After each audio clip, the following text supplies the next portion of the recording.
अस्सलाम वालेकुम नाजरीन। एक जादूगर ने हजरत हुसैन का कटा सर क्यों खरीदा?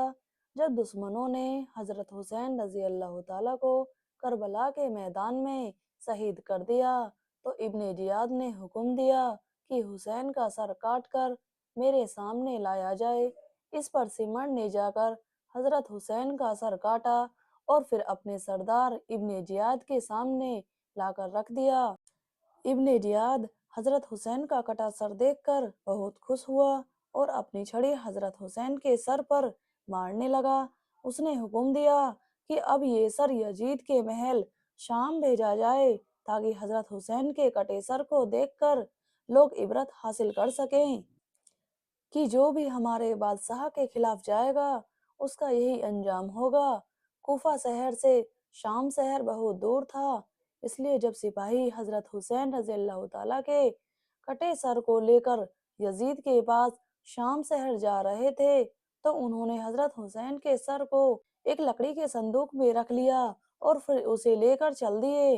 रास्ते में जहाँ कहीं भी ये सिपाहियों का लश्कर पड़ाव डालता, खाने पीने के लिए कुछ देर ठहरता, तो ये सिपाही हजरत हुसैन का सर उस लकड़ी के संदूक से निकालकर तलवार की नोक पर लगा कर रख देते ताकि उसमें हवा लगती रहे और वो खराब ना हो।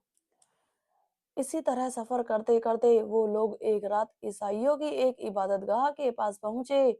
उस इबादतगाह में ईसाइयों का एक बहुत बड़ा जादूगर रहता था। ये सारे सिपाही हजरत हुसैन का सर लेकर उस जादूगर के पास पहुंचे और कहने लगे कि हम मुसाफिर हैं, इसलिए आपकी इबादतगाह में रात गुजारना चाहते हैं, आप हमें इजाजत दे दें। जादूगर ने इजाजत दे दी। उन सिपाहियों ने वो लकड़ी का संदूक एक कमरे में रख दिया और लेटकर सो गए।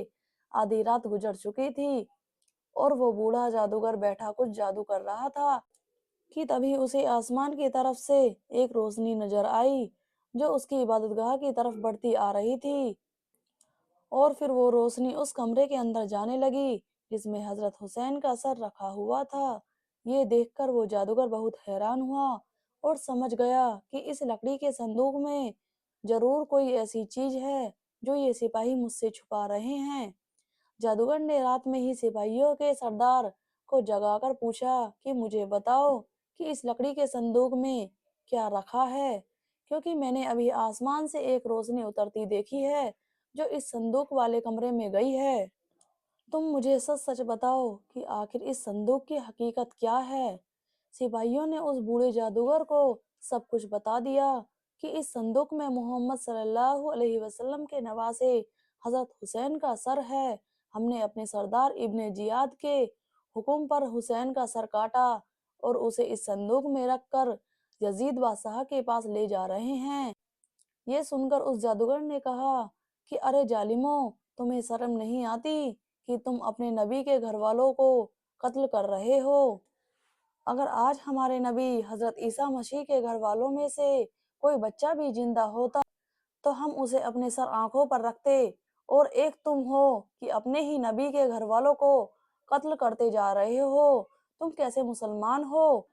फिर उस जादूगर ने सिपाहियों के सरदार से कहा कि मेरे पास 10,000 सोने की अशरफियाँ रखी हैं, तुम वो अशरफियाँ मुझसे ले लो और आज रात के लिए मुझे हजरत हुसैन का सर दे दो।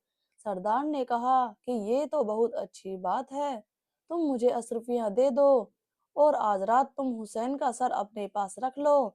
जादूगर ने 10,000 अशरफियाँ निकालकर सरदार को पकड़ा दी और फिर हजरत हुसैन का सर लेकर अपने कमरे में आ गया।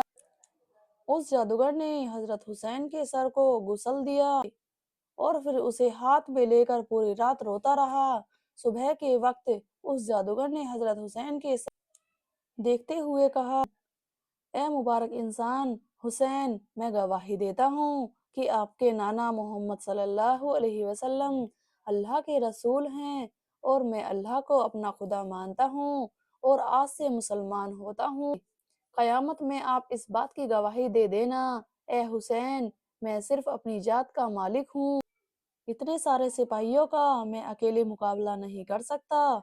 और फिर सुबह उस जादूगर ने हजरत हुसैन का सर सिपाहियों को वापस कर दिया और सिपाही वो सर लेकर यजीद के महल शाम की तरफ चल दिए। پیارے ناظرین، اس کے آگے کا واقعہ بہت جلد اپلوڈ کیا جائے گا۔ واقعہ پسند آیا ہو ویڈیو کو لائک کر دینا اور چینل کو سبسکرائب کرنا نہ بھولیں، اور جانے سے پہلے ایک پیارا سا کمنٹ ضرور کر دینا۔ السلام علیکم۔